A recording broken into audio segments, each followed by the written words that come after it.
Jim Norton is not a doctor. He's not an expert. He's not even a good person. The views, opinions, advice, and humor of Jim Norton does not reflect those of any doctor, of SiriusXM, of Opie Radio, or anyone else. They are solely those of Jim Norton, Lyle Chipperson, Edgar Mellencamp, Paul Hargis, and whoever else lives in that chinless head of his. If any of this advice goes wrong, you are the asshole who called a comedian instead of a doctor. An icon in comedy, a fighter for freedoms, an accomplished entertainer, and a pervert. You've got problems, he's got problems. You've got questions, he's got answers, some of which are good. Call now, 866-WOW-1-WOW. That's 866-969-1969. This is the Jim Norton Show.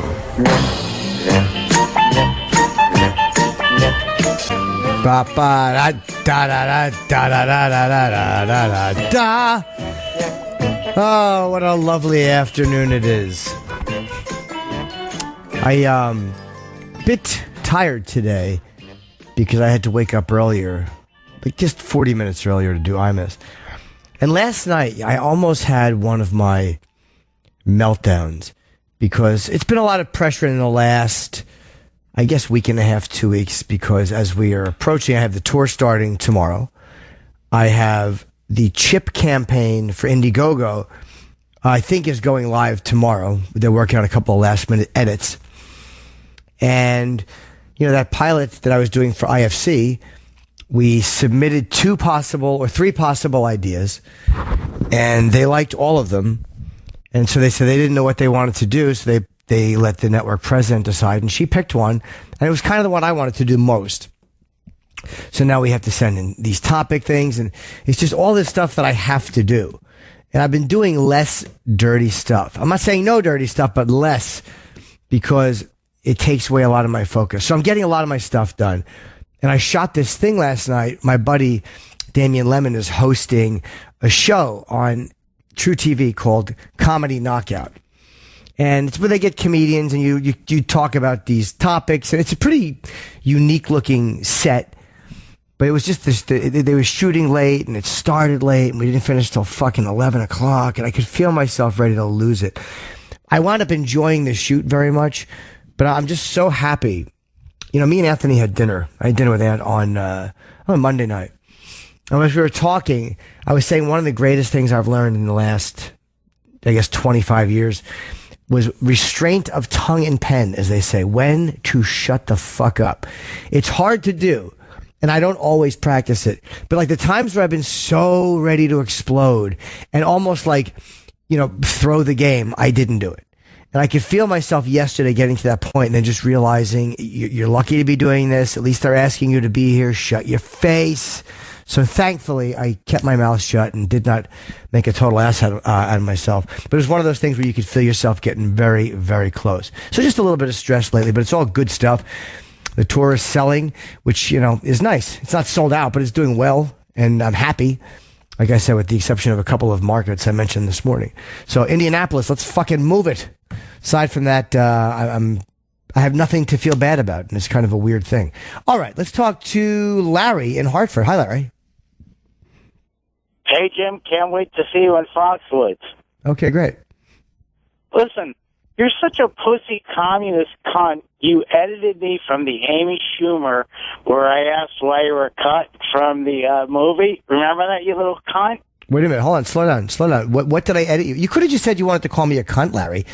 You didn't have to. You didn't have to call up. Hold on. You didn't have to call up. Hold on. You didn't have to call up with a fake. You didn't have to call up with a fake thing. You could have just called up, and I would have talked to you. I edited nothing out of the Amy interview. Was that what you're talking about? Yeah. Okay. I said to her, I go, apologize to Jim. Say you're sorry for cutting him from the movie. Yeah, and I thought that was funny. And you're calling me a communist cunt. I laughed at that. And now you're calling me a communist cunt. When I remember that moment, and I thought it was very funny, and it was a lighter moment at the end of the interview. Why would I have cut that out? They cut it out. I'm telling you, it was never on the replay. And then on top of that, where she made the joke about the president, and you go, did he see the deleted scenes? They cut that out too. So why do you, hold on. First of all, here's what happens with that. And this is why fans sometimes are so, hold on, no. I'm explaining to you what happened. You're blame it on the commercials. I'm not blaming it on anything. You don't know what you're talking about. Those were two of my favorite parts of the interview. I thought it was a funny question. Her answer was fine. And I asked the president if he saw the deleted scenes. What purpose would I have for cutting that out? I don't know. I thought she was your friend and you got mad because... Well, I'm telling you, you thought wrong. Well, why wasn't it on any replay? First of all, I haven't listened to the interview. I don't know the answer to that. It should be in the replay. I have zero fucking motivation to cut that moment out. Zero. Well, they did. They okay, did, maybe they did. If they did, all you had to say to me was, Larry from Hartford, because here's what you said. This is what is annoying about it. Had a girlfriend for 2 months and you think you saw her in a porno movie. All you had to say is, hey, why did you edit me out of the Amy interview or whatever it was you wanted to ask? I would have taken your call first and I would have answered it anyway. Who was the call screener that day? It's irrelevant because he didn't. Here's the process that we went through. I was on the phone with Paul because her people wanted to get the interview out there. So we had to upload it first and it took an hour with the processing. That interview went right from when I did it right to Paul on the morning show who uploaded it to YouTube. No one on my end purposely edited any of that fucking interview out. And if you listen to it on YouTube, you'll probably find the entire interview there because that went directly from here to there. If they edited a minute out and they did it for commercials, I didn't know they did that. They edited the second joke because I thought you were... All right, go to YouTube. Go to YouTube and watch it. That, to me, that's the only interview I'm aware of. If they replayed it... I apologize. If it's there, I'll call back next week and apologize again. I'm sorry. Okay, even if it's not there, I didn't cut it. Well, somebody did, and but again, don't change it. Don't change it. Don't call me a communist cunt and then go, well, somebody did. Give me a little fucking credit and go, maybe Jim did. Why would I edit that out? For what? Jim, the call screener I called right after, he said it would be on the next day. It was gone. Here's what just happened. You're bothered because something you called in with got cut out. Maybe because it wasn't 100% pertinent to the subject of stealing. And when they did that for commercials, maybe they made a decision that I wasn't aware of. Go on YouTube and watch the interview. And you tell me if I got to take I got calls. I took your call. You were fucking wrong. And you don't even have to call me and apologize because I know I didn't edit anything else. So go to YouTube and watch it and see if your call is there. You edited the end of it with her going about the president. Do you see what you just said? I edited. Are you mentally ill? Yes, I am. I'll see you at Lyman Hall. Thank you. All right, good. That's what you deal with, though, sometimes as a performer. And then you can hang up the phone, Lou. That's what you deal with. That's how people look at a situation. You know, it's like, it would not have been irritating at all to me if this guy just called up and said, here's what I want to call. But immediately, you communist cunt. Like, really, dude? Like, you can't be honest enough for people. You can't be forthcoming enough to make people happy. No matter what you do, they assume you're trying to snake and lie and sneak around. Holy fucking hell. How many performers have been as honest or have tried to be as honest as I have? I'm not saying I deserve a round of applause for that, but if you have a doubt, can you at times give me the fucking benefit of the doubt? Ugh. All right. Let's see here. Aaron in Toronto. Hi. Hey, Jimmy, how you doing, man? Can you hear me? Hey, buddy. How you doing? Yes, I can. Not bad. Anyway, yeah, that last guy was an idiot. So anyway, we'll leave it at that. Have you had enough of the Amy Schumer bullshit yet, or what? No, you know, it's funny. It's like anything else. You don't, like Imus asked me about it this morning. You don't want to just keep talking about the same thing because it gets old. But look, I get why people want to ask about it. She did come on this show. So I have no problem with whatever people want to ask about, I'll talk about. True. Anyway, that's not my angle. Anyway, long story short, ex-heroin addict, long time on heroin, off heroin now, and I don't drink, don't do any drugs, nothing, blah, blah, blah. I've been off for, I don't know, anyway, like 8 years or something. And my dad, my father, has never forgave me and treated me like a bag of shit for the last amount. Well, because I work for him. It's a family business. It's a multi-million-dollar business that will be mine. I'm the only child. And I'm at the end of my rope, and I'm gonna, anyway, I'm just don't know how to handle him. I'm just wondering if there's anything, like he won't go to Al-Anon. He's one of these old school guys, you know, older guy. How long have you been clean and sober? Probably going on 10 years. Okay, and you don't use it all. You don't use a little bit. You totally don't, right? No, nothing. Have you made amends to him? Yeah, I told him I told him I was sorry. Nah, but I mean more than a quick I'm sorry. You know, they say when we're sober it becomes a living amends in that, you know, our attitude is different, our behavior is different, and everything is different. But, you know, had you sat down and really talked to him about it, about your addiction, and more than just, hey, Dad, I'm sorry for that stuff, but have you really sat down with him and made amends? Maybe you need to do that. To that extent. Maybe you need to do that because maybe he's carrying some resentment. And all you can do when you make amends, you can't control the results. You can't say like, all right, I'm going to make amends and you're going to forgive me and it's going to be okay. We fuck up our relationships when we're getting high, when we're drinking, whatever it is we're doing addictively. Some people forgive us and some never do. And if you're in a situation that's a work situation and it's miserable, it's harder because it's a family business, but you can't stay there if you're really miserable. Maybe you need to sit down and have a heart-to-heart with him and say, do you want me to leave? Yeah, no, and that's what's planned for tomorrow. But I just wanted to see, you know, like my way of you know, anyway, like trying to make it better was to be an upstanding citizen, to do my thing, to come to work every day, to, you know, like to not be ever drunk and or to come in hungover, you know, to never ever call in sick and to be his bitch, basically. And he's treated me like shit for like going on 10 years now. I've okay, been well, maybe you could sit down with him, and again, the only suggestion I would have would be don't accuse him of anything. Just see why. Maybe he doesn't even realize he's doing it. You know, a lot of times people does he know? No, I don't think he does. I don't think he has a clue. Like he treats it's hilarious. Like I'm in the trade business, right? I build houses. And anyway, he'll go and talk to one guy and that's completely fine and he'll be nice as pie. He'll turn to me and I don't even have a word for it. I'm just like a piece of garbage. So, you know. Yeah, maybe anyway. You should. Maybe he has a resentment he doesn't even know of. But sit down with him and talk to him about it and just see how he feels, you know? Yeah, I think, well, yeah, that's planned. That's actually planned for tomorrow. He's back from his golf trip tomorrow from Florida, so that'll be wonderful. All right, thanks, buddy. All right, take care. Good luck, Aaron. Hi, Tommy in Indiana. What's up, buddy? At the Egyptian room. What's up, buddy? Oh, hey, how are you? Good. Can you hear me? Oh, yes, I can. I was going to say, you said the sales are slagging in Indianapolis? They're okay. It wasn't as good as the other cities. Well, there's nobody promoting you either. Yeah, I know. I'm taking 10 people that never even heard of you, but I promise it'll be an outstanding show. I appreciate it. But, yeah, I didn't know if there's a reason you're not really promoting it or what. No, I mean, look, I was supposed to do Bob and Tom.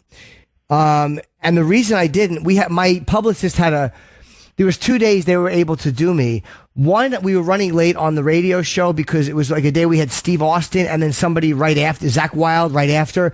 And then the next day I was flying and they were going to do me the Friday, but they couldn't do me the Friday. It was like a whole mix up. So I was supposed to call in to Bob and Tom. So hopefully I'll talk to those guys. So what's up, Tommy? What's your question? I was just wondering, have you seen that Pat McAfee do anything yet? He's the punter from the Colts. I'm going to his show tomorrow. I guess now he's going to be a comedian. Is he still doing it? Or is he just something? Is he still a punter or is he out of football? Oh, he's still our punter, but I guess now he's a comedian. I didn't know if you got to see anything from him or not. No, I didn't even aware of that. But, well, I mean, I don't know if he's good or if he's not good, but hey, good for him, man. Why not? I mean, it's funny. It's almost like the kicker has such a stressful job in football that him doing stand-up is probably a nice diversion. Because if you could take fucking 80,000 people hating your guts for missing an extra point, you could definitely take a fucking girl queefing joke bombing pretty easily. I'd love to ask him about that, actually. I would love to talk to him. Because that to me, all athletes have tremendous high-pressure jobs. But when it's the kicker, there's absolutely, everyone knows it's you kicking the ball. And unless it's a bad snap or unless the ball is blocked, if you miss it, fuck you, it's your fault. So I would love to ask how that compares to stand-up, if there's any comparison at all. Well, if you call Bob and Tom, you can probably reach him. He's on there quite a bit. Oh, okay. Yeah, I would like to get on with those guys. They're huge in a lot of markets. You do like them as a radio show? I listen to you and Opie. I've actually never listened to their show. I've heard moments of it here and there. But, look, there's no denying the fact that they're huge. Yeah. But they're just, I don't know, I think they do the same routine every day anymore. Well, they're a little old school. You know, I mean, that's what I know about them. And I think they want comedians to do material. But, whatever. All right. Well, hey, I look forward to seeing you in Indy. Okay, take care, man. See ya. Hey, Dave in Massachusetts. What's up? Oh, I'm sorry. Sorry about that, Jim. Hey, buddy. Hey, yes, this is kind of weird. I swear it's 100% true. Okay. But, so, like, I don't even know where to start. Like, I haven't talked to my father since I was a sophomore in high school. I'm 27 now. Why haven't you? I mean, he's kind of a jerk. I mean, him and my mom were divorced, so I used to have to stay over there, and he was just kind of a dick. Okay. Just, he kind of fucked me. He didn't fuck me in the ass or anything, but okay. He definitely messed me. Okay. Kind of, I don't know. I mean, he would, like, open up to me the way you would open up to your friends. But anyway, it's just, like, he would talk to me a lot about, like, fucked up stuff that kids shouldn't have to hear. Yeah. But anyway, I decided to just stop talking to him. And, like, starting a few years ago, like, when I started, like, making friends and, like, hanging out with people, I would just tell them he's dead. You told me just to avoid I know it's fucked up. Just to avoid the conversation, I would tell people he's dead. Yeah, because you didn't want to have to, well, how come you don't talk to him? Yeah, I understand. Okay. It's hard. It's like, I just used to have to go over there every weekend. No. What I mean is you wanted to avoid that question. Like, so you would say he's dead, so you'd have to explain anything to them. Yeah, there were just a lot of shitty experiences. I mean, he lived with my grandparents, and he was, like, really awful to them. And it's just, like, stuff I would rather not get. I mean, I kind of wish that I did just have the conversation. But for some reason, I felt it was just, like, easier to be like, yeah, he's dead, just so I wouldn't have to talk about it. Sure. And the thing is, so, like, now the friends that I've had for years, I mean, feel kind of guilty. And, like, I'm thinking, like, what do you think, like, the best way to put it out there and tell them is? Well, you might want to just sit them and talk to them because, hey, look, if you got to tell them, go, look, this is why I did it. I wish I hadn't, but he's not dead. They might go, what the fuck? But if you explain it and go, yeah, it's going to be so weird. Yeah, well, whatever. It's not like you do it for financial gain. No. But or you could just say he's a miracle of modern science. Say, oh my God, they brought him back. It's fucking amazing. Yeah. No, I would just tell them the truth. If you feel weird about it, just tell them the truth and tell them why you did it. Yeah, I know. It definitely is stupid because I normally, like, wouldn't lie about stuff.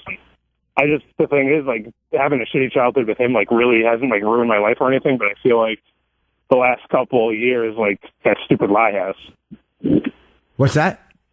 I feel like having a shitty, like, relationship with my father as a kid, like, hasn't fucked my life at all. But I feel like just telling that lie has. Yeah, you don't feel good about it. You feel like you're hiding something and there's no need to. So just tell them. Because again, you didn't. Maybe some of them will think it's weird, like what the fuck. But I would totally shit on my friends if they ever did something like this. Yeah, but I mean, now you wouldn't milk it with them. Like when they talked about it, you wouldn't like break down and cry, would you? No. Okay. Well, if you want to tell them, it would tell just be them. uncomfortable at the least. Yeah, I mean, look, tell them this is why I did it. Shit relationship. I didn't want to talk about it. That's all. Yeah, all right. Well, yeah, I appreciate the advice, man, and I love your work. The best. Thanks, pal. All right, thanks, Jim. All right. Bobby in Dallas. Hi, Bobby. Yeah. I just wanted to let you know, I wanted to call you a cunt, but it had nothing to do with the Amy Schumer interview.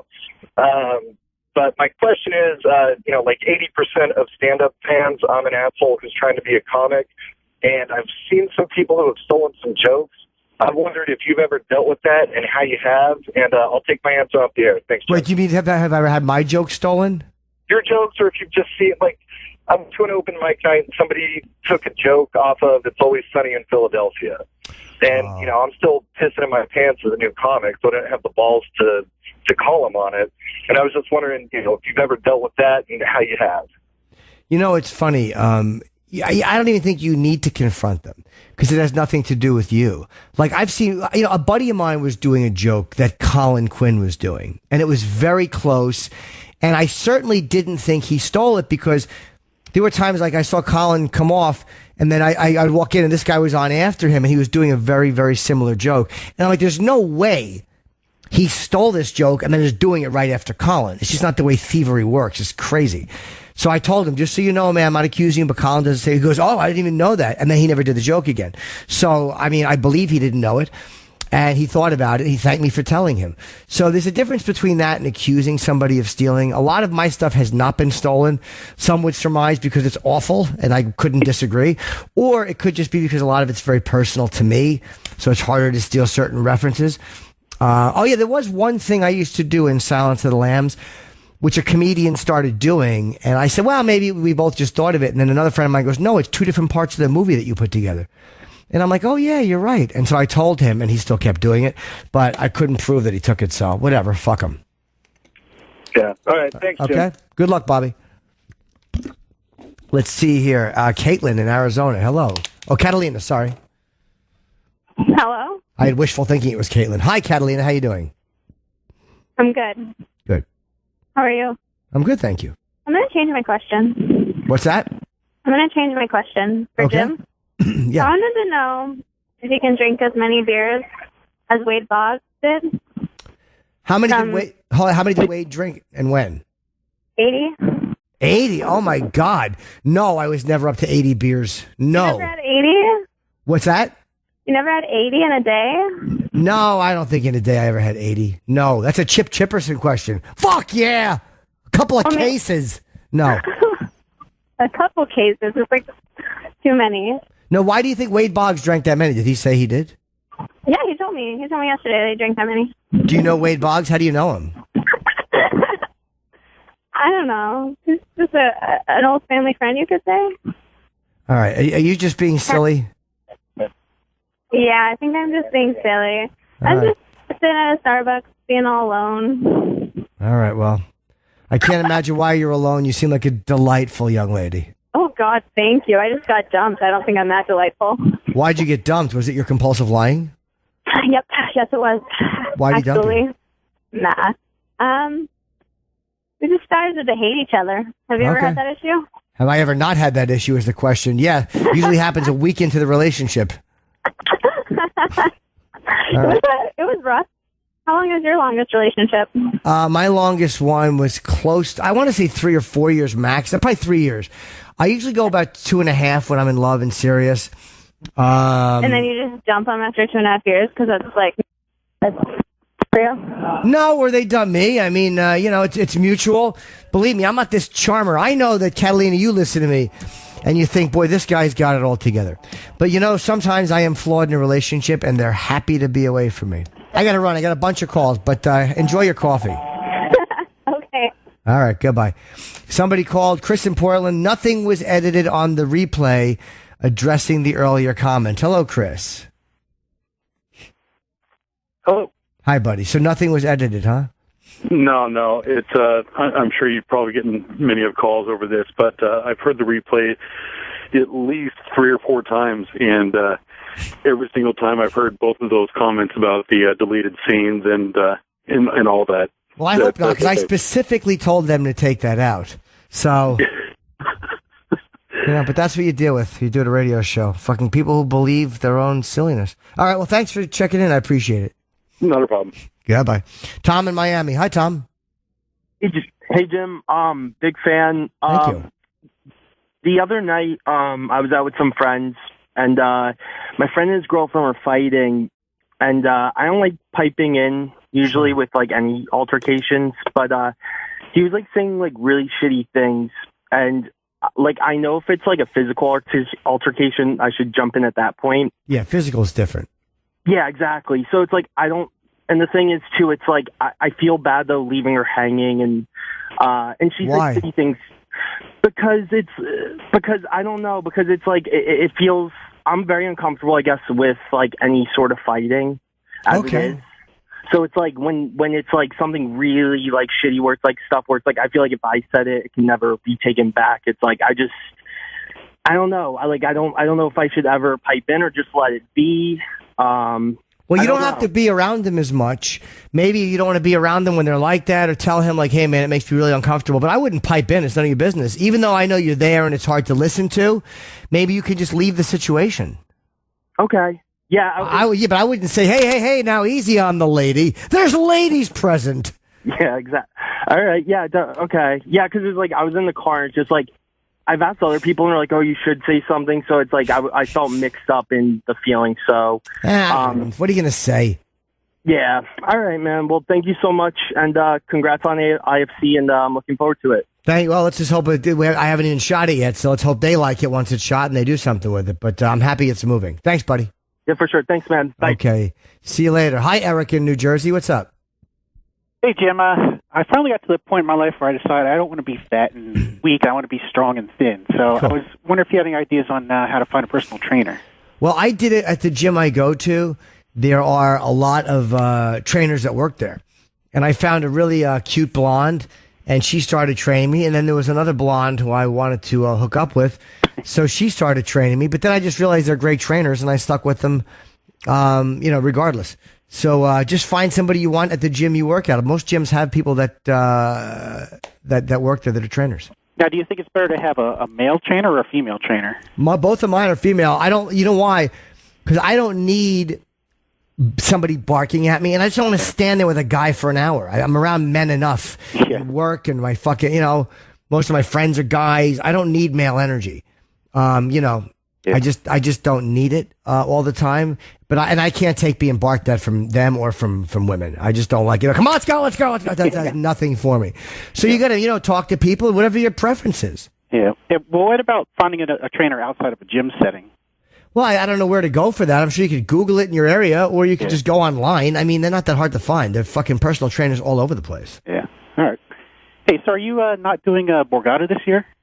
I don't know. My Philly play is in the Fillmore Theater. Yeah. I'm probably going to do the Borgata.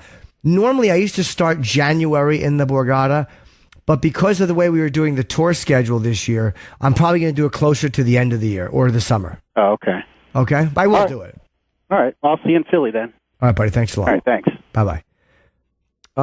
Let's see here. Justin in Kentucky. Hello.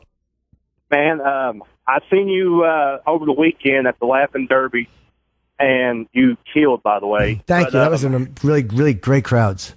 Oh, man, it was awesome. That was my first time getting to catch you, and I don't know, you remember the girl, the heckler in the crowd, the Bobby Kelly heckler? Oh, yeah. She's like, I love Bobby Kelly. Yeah.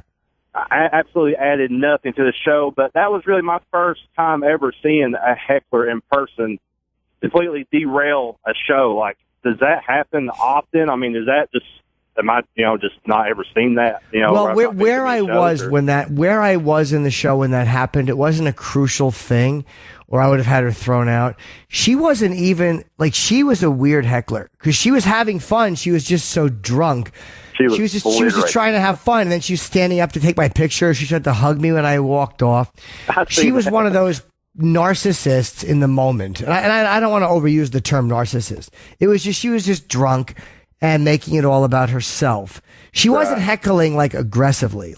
She wasn't trying to wreck the show. Those are almost harder. If someone is like, bah, bah, bah, you fucker, they're easier because I can just stand there and fucking destroy them. But a woman like that, has no idea why you get mad at her. So you make fun of her a little bit, and I try to be easy with them, and hopefully they shut up. And eventually I'll just make fun of them and just go, shut your fucking mouth. Yeah, because, it takes everything out of the show. I mean, it's like, we're there to see you and be completely, you're sort of on edge, nervous, wondering what she's going to say next, just trying to have her 2 seconds. Oh, okay. Yeah, I don't think she knew what she was doing. She was in a blackout. But those are the hardest ones because you know that they don't even realize what they're doing. Exactly. Well, thanks, Jimmy. And I said, man, it was an awesome show. Thank you.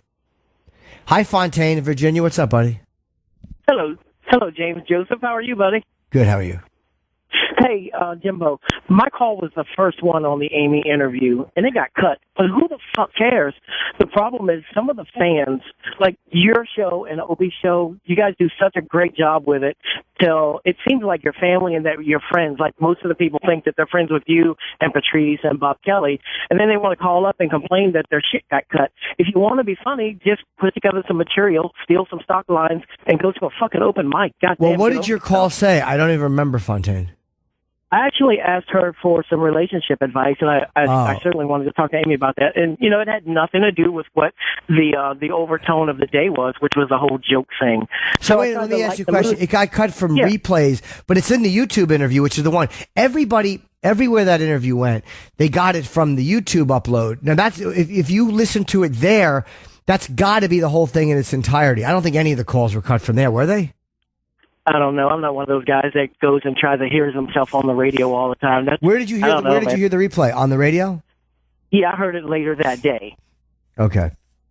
Continued success, my buddy. Thanks very much. Well, if anybody can check that while I'm on the air, just check the check the YouTube link and let me know. All right. Let's see here. Brody in North Dakota. Hello, sir. Hey, Brody, Jim. how are you? Good. How are you, man? Good. Long time fan. Thank you very much. How are things in Amityville? Oh, Amity. God damn it, I fucked up the reference. I stink. Well, all right, I was doing a Chief Brody reference and I fucking fumbled clumsily. What's going on? Not much. Hey, first question I wanted to ask you is, I am going to Orlando in the 30th. I thought I saw something on your Instagram that you are going to be there on the 30th performing, or no? Yes, I'm doing that that festival. There is a music festival that I'm doing. How does a guy get a ticket to your show there? Is it open show? I think it's a pass just for the festival. I don't know. Okay. I'm guessing it's for that. I have been married to my wife for 2 years, and for some reason our sex drive has fallen off, or sex life, I should say. And not even, it's just non-existent, and I was wondering if maybe you had an idea of how to spark a 2-year relationship back into the order it was in when we got together. Wait, it's only a 2-year relationship and already you're running it? Huh? 2-year marriage. 5-year relationship, 2-year marriage. 7-year itch. That's why they call it the 7-year itch. 2 plus 5. I don't know how to do that. I'm going to guess if you're just doing the same routine over and over, it's going to get boring and you may need to switch it up. I mean, is there anything you or she has wanted to do that you haven't done, or have you talked about anything that you haven't tried? The last time that we had sex, it would have been we had a conversation about wanting to explore other things, and then it's just kind of fallen off. I don't know. I have some weird suspicions and stuff, but I don't know. I don't know if it's in my head or if it's in her head or it's in both our heads. She's cheating, or? Yeah, or maybe, intellectually cheating. Maybe not physically, but maybe intellectually. Oh, okay. Via, Instagram or one of the fucking social fucking websites that everybody sucks to. Yeah, a lot of people have affairs online that never become physical. So it's more annoying because there's more of it happening. But a lot of times online, you don't wind up fucking the person you're talking to. So, it's more of it's a safer exploration for people. Well, again, all you can do is talk to her. Yeah, I was guilty of it, and she was too, both of us, when we were just dating. And it hasn't happened, as far as either one of us getting caught, I know I haven't, but as far as her, I don't know, as far as since we've been married. And we have a 2-year-old son, and that's just like, I don't know. I can't figure out how to get the spark. I don't know if maybe I'm 9 years older than my wife, and I have a concern that maybe it's my libido because I'm older than her, or I don't know. Well, are you horny for others still? Well, are either one of you complaining about it, or do you think you should just be having more sex? She complains about it a little bit, but then I complain about it on the day she's not complaining about it, Okay, well, then you guys need to just talk about it. Why don't you just sit down and talk about it? I agree. Well, and we're coming to Orlando together, so maybe we'll try to come see you. All right, hold on. I got to run. Don is saying we have to take a quick break for a test from the emergency broadcasting system. Okay, that's beyond our control. God, these fucking assholes. Okay, whatever we got to do it.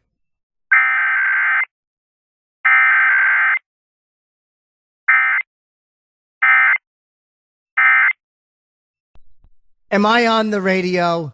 Lou, am I on the radio?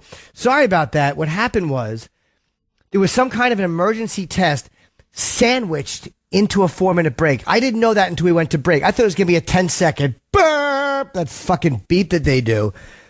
And so Lou says, okay, when we go into break, Lou talks to me. Sometimes he says very inappropriate things about my girth. And he says, we'll be back in 4 minutes. And I'm like, well, I didn't know it was a fucking break. I thought it was a quick one. Apparently, all the stations have to do it before 44. Right now in New York, it's 3:40. So it had to be done. I couldn't just put it at the end of the show, or I would have. And I didn't know. Nobody cares, Jim. You're babbling. We're going to make up the 4 minutes at the end. So we will not lose anything. Let's see here. Trey in Dallas, a question about Cialis. Ooh, Cialis in Dallas. Hey, what's up, Trey? Hey, Jimmy, I got a question for you. So my girlfriend wants to do me and her and another girl, so a threesome. Sure. So I have some concerns about getting a little too excited and, blasting one off about 30 seconds into the thing. Understandable. So if I take like a Cialis or a Viagra or something like that, can I fucking pump one off and then will it stay hard? I'm 30 years old, never taken it before. What's your suggestion there? I don't know it depends on, people are different. Will you stay hard after you come? I don't know. But I do know from my own experience, Viagra makes it take longer to come. So I imagine you can get hard faster and probably hold out a little longer. So if you're a healthy, sexual functioning guy, I imagine you'll be able to hold off and go again. But I don't know how your body works, so who knows? Okay, well, we'll give it a try. We'll see what happens. Love the comedy. Thank you. All right, thank you, mister. I love a good Viagra. Occasionally you take them. You can't take them all the time because they're bad for you to take too many, I think. I think you don't want to take them every day. But, let's see here. Brian in Hartford. Hi, Brian. Hey, Jim. A lot of comedy questions today. What's up, pal? Yeah. Well, you actually encouraged me a while ago to, I was just trying to get into it, and it was a couple months ago, and you told me to go for it. And, good. I completely bombed my first time, but good. Good. It was, I don't know, I had just so much fun doing it, I kept going back, and now I'm doing okay.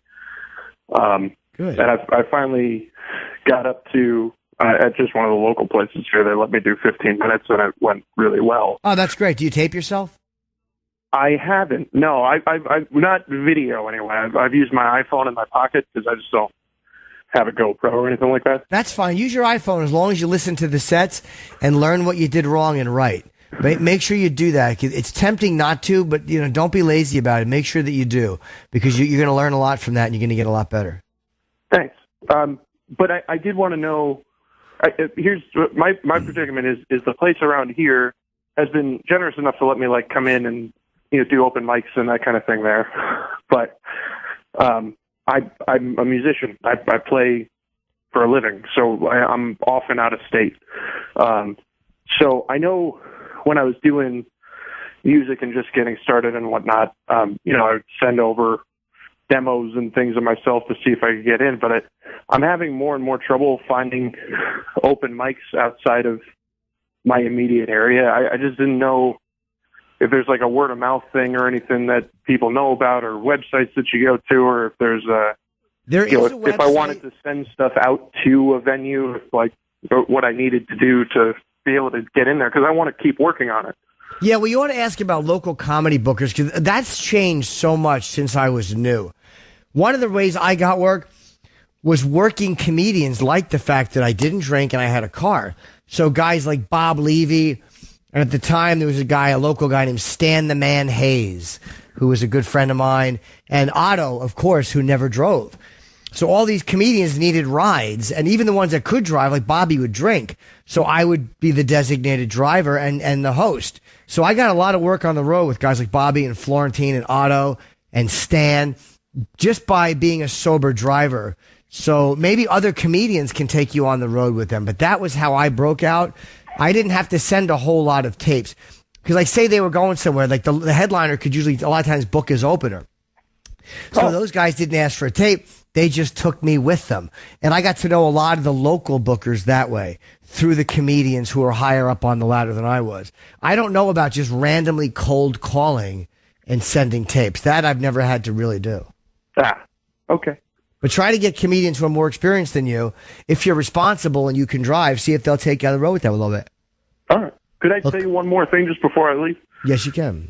I just wanted to tell you on my wedding day, the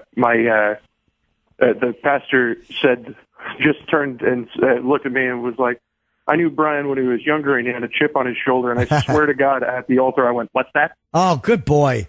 It was that makes me very it stopped happy. The pastor dead. He looked at me and thought I interrupted him. Good, Brian. But anyway. All right. Thank you. Yeah, you fucking owe me money for that, you piece of garbage. Fucking stealing my shit on the altar and whatnot. What's up, Steve in PA? Owen. What's that? So this is the thing. I'm finishing up my PhD here in engineering. It's been about a good 6 long years that I'm working on this, and I'm writing my dissertation. I'm at the end of it, and the word chip appears as of today over 500 times in this goddamn thing.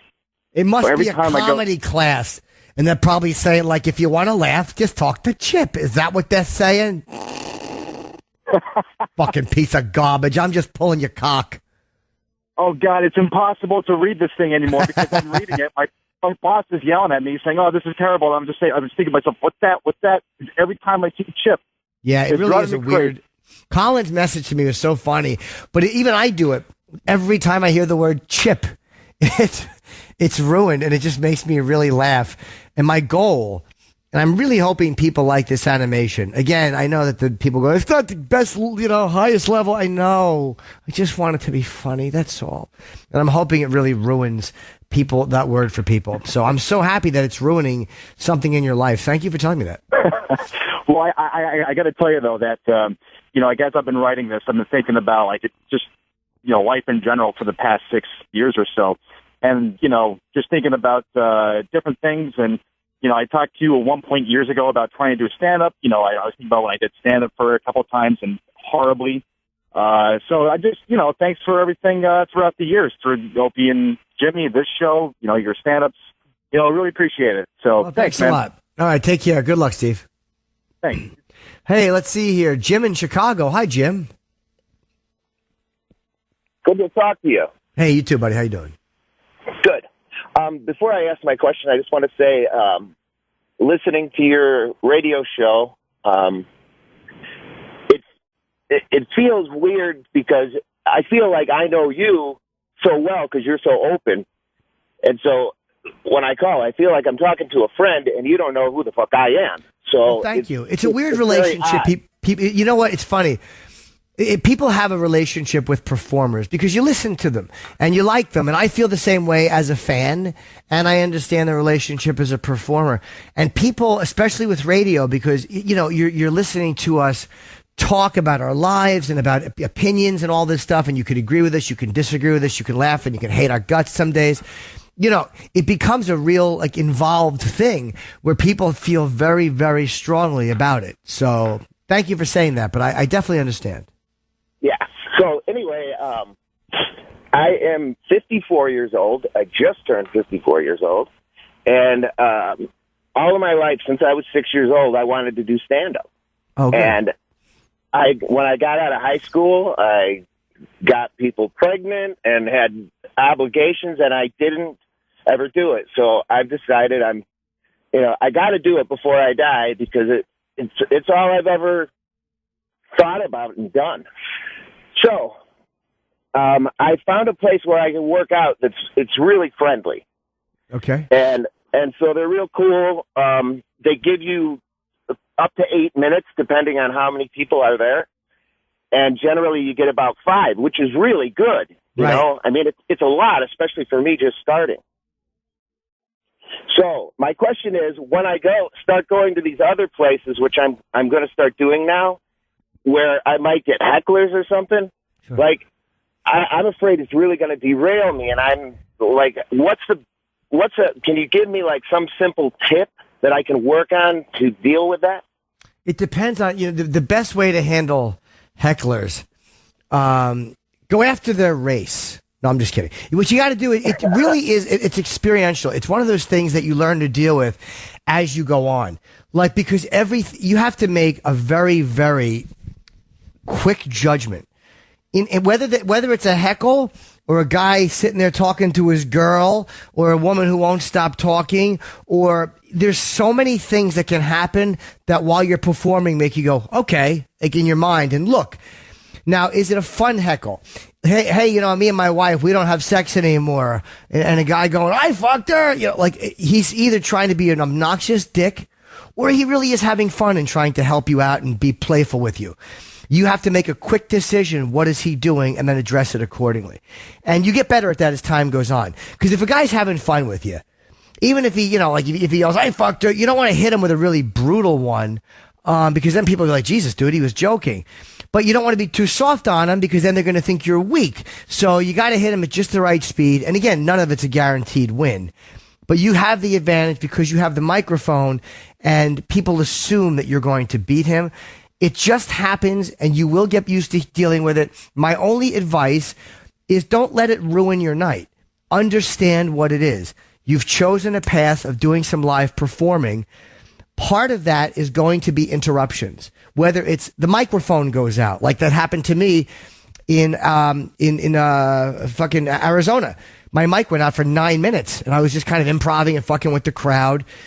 Or somebody talking while I'm on. That happens recently. That drunk woman standing up this weekend. There's no one way to deal with it. My only suggestion was just try in every moment. The quick analysis you should make is, what is this person? First of all, what are they saying that I can respond to? And at the same time, what are they trying to do? Do you know what I mean? Because a lot of times the pace of your response, repeat here's one tip I'll give you that's a physical thing. Repeat what they say because it gives you an extra beat to think. Like, nobody wants to say, I suck and I'm not funny. But if a guy goes, you suck and you're not funny. Oh, I suck and I'm not funny. Boom. And then hit him. What you've done by repeating it is you bought yourself an extra fucking beat. You bought yourself an extra second and everybody in the audience now knows what he just said to you and what you're responding to. Yeah, that's really good. Yeah, but it's going to happen, dude. It's going to happen, and it's going to happen in a way where you destroy the guy, and it's going to happen where you lose. And the guy yells, you suck, and the crowd agrees with him. It's all a part of it, and the worst that can happen is you have a bad show. That's it. Right. And that's what you signed up for when you performed live. So when it happens, just realize, okay, good. This has to happen for me to be a live performer. You cannot be a good or successful live performer without those nights. They have to happen, and they will. It's okay. Right. And I'm okay with a bad night, because tomorrow I'm going to do it again, and it'll be a good one. So, dude, I've destroyed on one show, and then the next show starts, and I've gotten fucking heckled. I've seen you, Jim. You destroy every time. Thank you, but I really, again, when I'm working out material, especially, and they're not Jim Norton fans.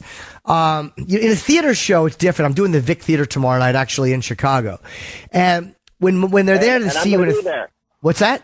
I'm going to be there. Oh, come up and say hello at the end, man. I always sell merchandise. Come say hi.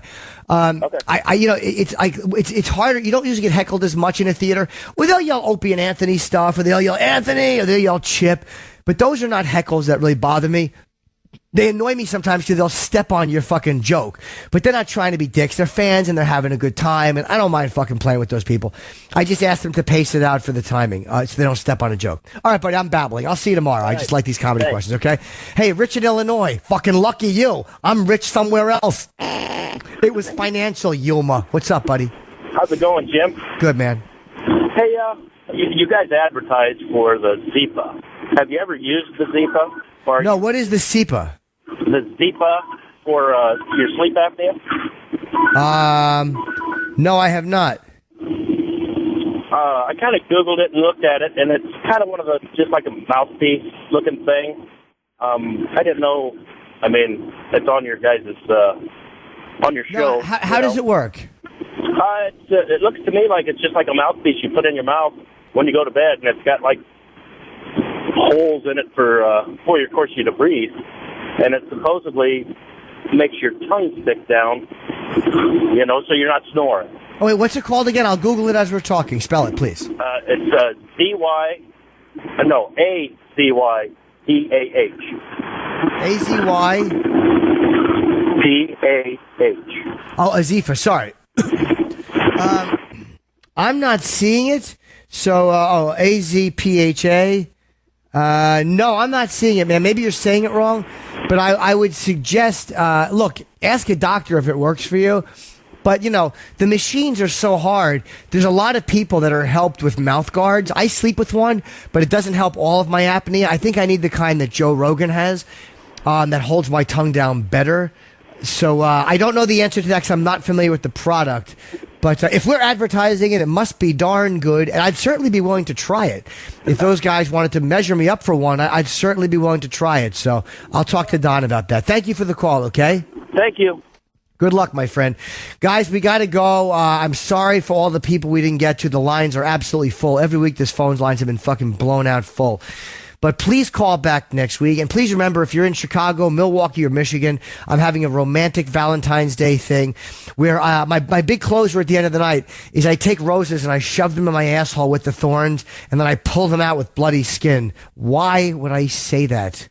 Why would I fucking close my advice show with that shitty joke? All right, man. Thank you guys very much. And I will see you mañana. Thanks for listening to The Jim Norton Show. Hear all that advice whenever you want to on demand at SiriusXM.com/on-demand.